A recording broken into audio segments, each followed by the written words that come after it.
কোনটা হালাল কোনটা হারাম, কোনটা পাক কোনটা নাফাক, আমি আসলাম কোত্থেকে, আমার গন্তব্য কোথায়, আমি যাব কোথায়, যাচ্ছি কোথায়, করছি কি, করা উচিত কি, আমার আগে যারা মরতেছে তারা কই গেল, প্রতিনিয়ত যাচ্ছে কোথায়, আমার আব্বা কই গেলেন, আমার দাদা কোথায় গেলেন, আমার আগের পৃথিবীর মানুষগুলো কেন দুনিয়া ছাড়লেন, কেউ মরতে চায় না, কেউ থাকতে কেন পারে না, কেন পারে না, এরা যাচ্ছে কোথায়, এরা হারাচ্ছে কোথায়, এই সবটুকু ভাবনা বুঝ দেমাগ আল্লাহ তাআলা মানুষের আকলের মধ্যে বুঝার মতো সক্ষমতা দিয়েই আল্লাহ তাআলা আকলটা দিছেন।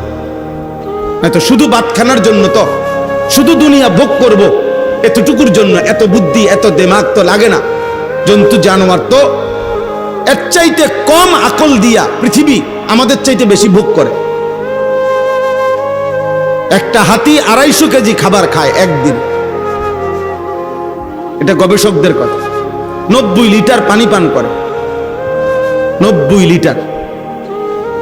একটি তিমি কমপক্ষে 200 মানুষের সমপরিমাণ খাবার একবারে খায়, এক লোকমা। একটি বাঘ ন্যূনতম 20 থেকে 25 কেজি গোশত একবারে খায়, কমপক্ষে ন্যূনতম। তাইলে তার দুনিয়া যে ভোগ করতেছে এই পরিমাণ খাদ্য খাবার, কই তার আকল তো লাগে নাই।